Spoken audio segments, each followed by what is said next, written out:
Oi pessoal, tudo bem? Aqui quem fala é a deputada estadual Ana Campagnolo e eu tô aqui para atualizar você do que está acontecendo na Assembleia Legislativa de Santa Catarina. Você com certeza já deve ter se deparado com alguns absurdos, na verdade muitos absurdos, transmitidos pela extrema imprensa e que, para transmitirem uma certa autoridade, vinculam o nome de algum especialista. Por exemplo, especialistas afirmam, estudos afirmam, especialistas comentam, enfim.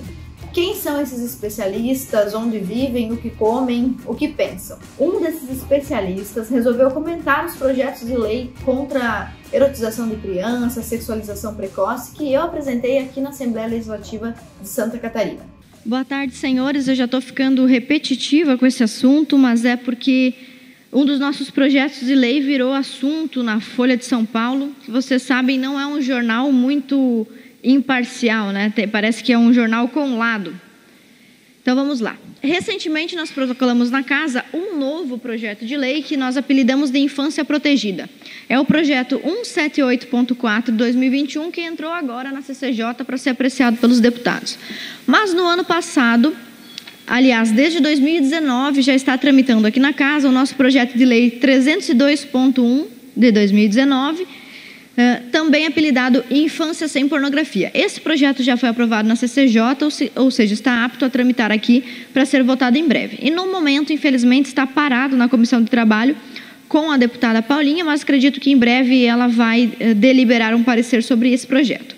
Os dois projetos falam sobre sexualização precoce, erotização, enfim, são projetos que visam proteger crianças e adolescentes. Mais especificamente, este projeto do Infância Sem Pornografia proíbe a divulgação e o acesso de crianças e adolescentes a imagens, músicas ou textos considerados pornográficos ou obscenos conforme o Código Penal e o Estatuto da Criança, que já preconizam essas proteções.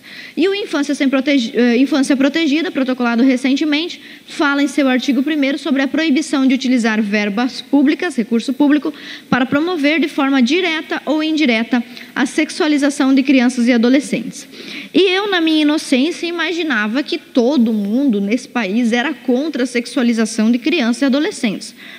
Eu sempre tive a impressão de que se existe um consenso no mundo é de que pedofilia é um dos crimes mais nojentos que se possa imaginar e que qualquer assunto relacionado a isso, inclusive pornografia sendo apresentada ou erotização infantil, também deviam despertar esse desprezo em qualquer avaliador. No entanto, eu fui surpreendida com esta matéria da Folha de São Paulo, que foi transmitida, né, nos seus canais, nos seus portais, no dia 21 de maio, então muito recentemente. O título da matéria diz o seguinte: PLs contra sexualização infantil dão margem à censura, dizem especialistas. Agora, uma coisa que eu acho incrível é esses especialistas, né? Porque qualquer pessoa que fez uma pós-graduação é especialista em qualquer coisa, não precisa ter muito consenso, não precisa aprovar muita coisa. E aí eu resolvi avaliar, bom, mas quem será este sujeito que está falando sobre o nosso projeto de lei? Ele está dizendo o seguinte, que os nossos dois projetos, aliás, o projeto de lei Infância Protegida já está sendo replicado em nível federal. O projeto já foi copiado em inúmeros municípios aqui em Santa Catarina, apresentado por vereadores, inclusive por dois grandes amigos nossos, o vereador Clava, em Itajaí, e o vereador Cacá, em Balneário Camboriú, e inúmeros outros municípios também estão fazendo o mesmo.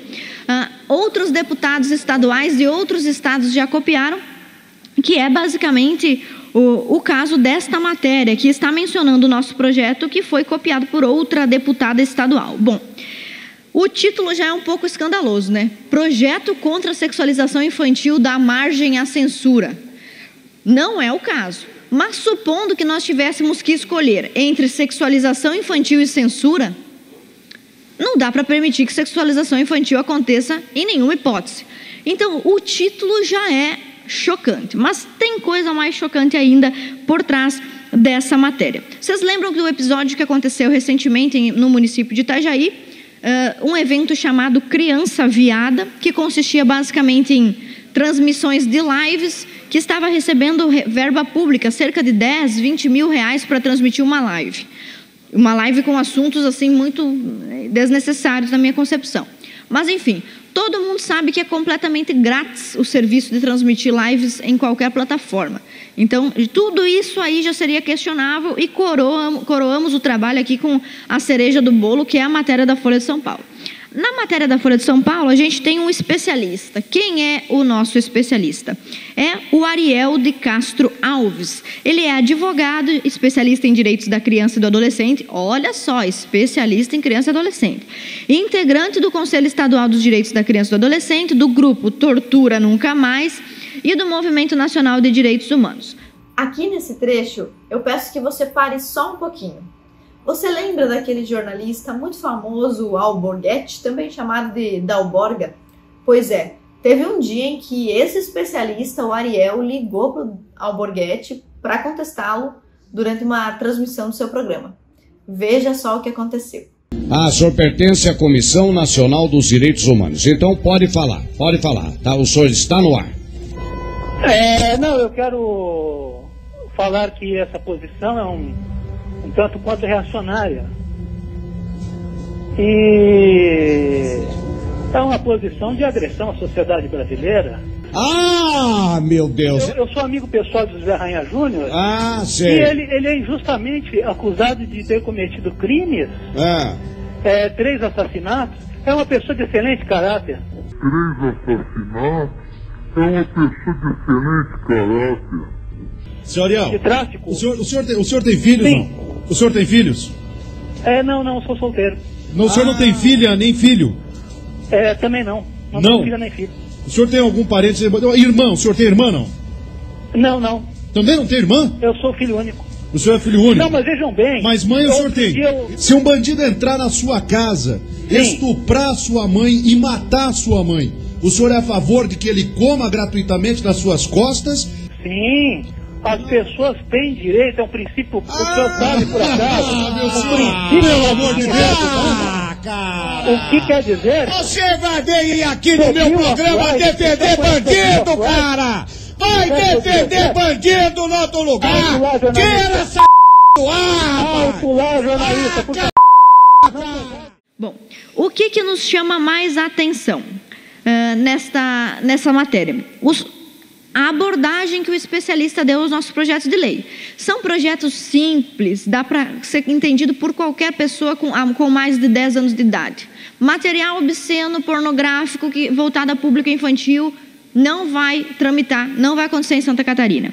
E ele diz o seguinte, o especialista, o Ariel, querem, em nome de uma suposta proteção da criança, disseminar intolerância e homofobia. Não sou eu que estou fazendo esta relação, mas ele sim, o Ariel, está fazendo uma relação entre crianças e movimento GLS. Não sou eu que estou fazendo essa relação.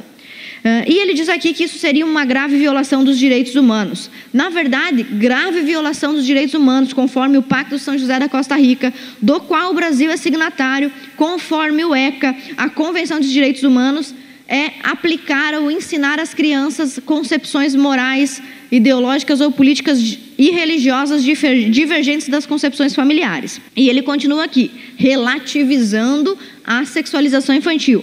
Na matéria da Folha de São Paulo, ele diz, o que seria uma linguagem vulgar? Cada um tem a sua forma de se expressar, isso dá margem à ampla censura.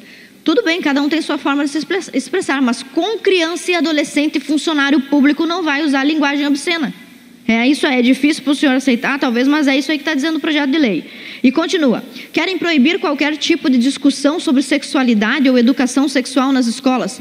Mentira. O nosso projeto, inclusive, é muito claro sobre isso, e no dia que nós o apresentamos aqui na tribuna com 10 minutos de discurso sobre o projeto de lei, nós fizemos uma distinção muito clara entre sexualidade e sexualização infantil ou erotização precoce.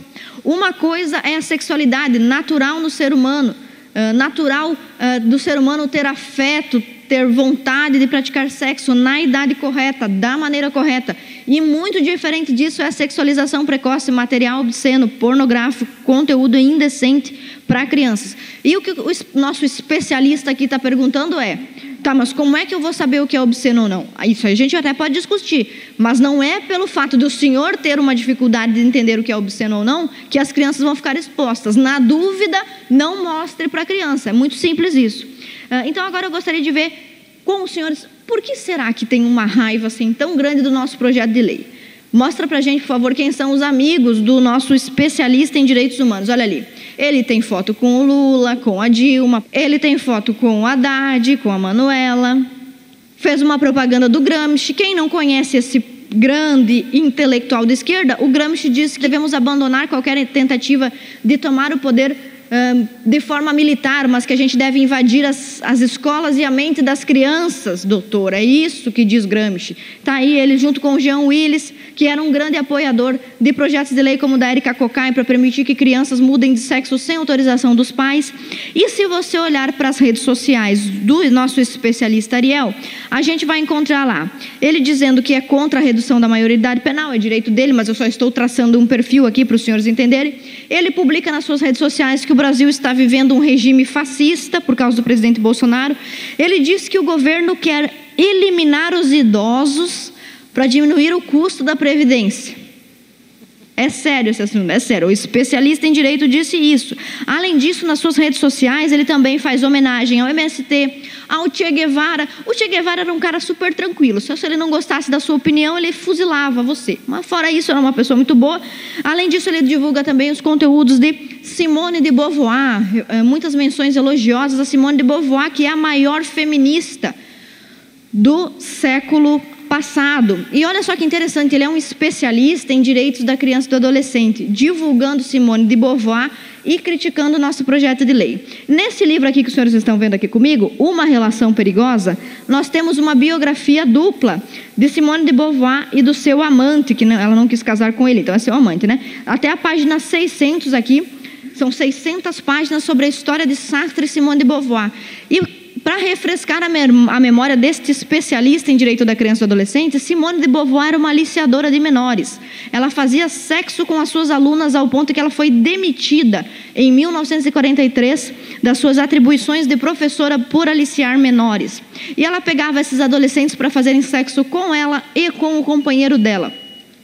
Além disso, a Simone de Beauvoir também assinou em 1977 um documento em defesa de 3 pedófilos condenados. Então, senhor especialista, senhor Ariel, em vez do senhor se preocupar com o nosso projeto de lei que pretende proteger as crianças, o senhor se preocupe antes em estudar quem são os pensadores que o senhor apoia e que violam os direitos das crianças. E para concluir a gravidade dessa relativização do ataque aos nossos projetos de lei, que são projetos muito claros e muito simples, eu quero mostrar para os senhores um documento da Unicef. Unicef, ó, esse documento que nós encadernamos aqui, ele tem 53 páginas, está todo em inglês, mas a tradução do seu título é Ferramentas de Garantia da Era Digital e Direitos da Criança Online em todo o Mundo. Um documento e discussão. O que prevê esta cartilha da Unicef? Os documentos estão protegendo o direito das crianças. Eles estão falando que as crianças têm direito a ter acesso a conteúdo pornográfico,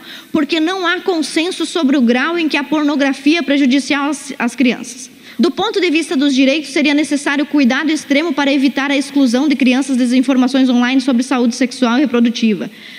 A educação sexual, inclusive, que pode ser, e o conteúdo LGBTQIA mais infinito, que vai para sempre lá todo o alfabeto, pode ser categorizado também como pornografia em alguns contextos. Ou seja, a própria Unicef está reconhecendo que as cartilhas GLS são conteúdo pornográfico e está defendendo que as crianças tenham acesso a isso. O relatório diz também que a pornografia em tenridade está associada a certos resultados negativos, mas que as evidências sugerem que a exposição das crianças a um certo grau de risco as ajuda a construir resiliência. Esses e outros pontos contidos no documento simplesmente dão vazão às seguintes linhas. Material sexualmente explícito não prejudica as crianças, pornografia pode deixar as crianças felizes e bloquear a pornografia de crianças pode violar seus direitos humanos. Após veemente protesto de organizações como o Centro para a Família e os Direitos Humanos, fundado em 1997 nos Estados Unidos para contrapor os desmandos da ONU, a Unicef simplesmente retirou o documento do ar, ou seja, uma confissão de culpa. O que precisa ficar bem claro é como esse suposto consenso é ditado e repetido de maneira técnica e com apelo à autoridade. E como essas organizações e aqueles que as orbitam se debatem quando a população, uma vez informada, contra-ataca. Então, é grave e é atual o assunto que nós estamos trazendo para vocês. Esse documento da Unicef é atualíssimo e a matéria da Folha de São Paulo tentando derrubar o nosso projeto mais atual ainda. Então, só para reforçar, senhores deputados, eu gostaria de pedir o apoio dos senhores na tramitação e na aprovação desses 2 projetos. Então, senhores, nesse pronunciamento vocês puderam conhecer um pouquinho do nosso projeto de lei e entender por que há tanta resistência a ele. Por isso, é importante que você esteja engajado, acompanhando as nossas redes sociais, as transmissões da Assembleia Legislativa de Santa Catarina, os projetos que estão tramitando aqui e em todo o país. E por isso, eu quero pedir a você que dê seu apoio aos nossos projetos de lei e mantenha-se sempre informado acerca deles. Você pode acompanhar um pouco sobre o meu trabalho no Instagram, no nosso canal do YouTube, no meu site profissional que traz as matérias, os projetos de lei, as notícias sobre o nosso trabalho e também no nosso canal do Telegram.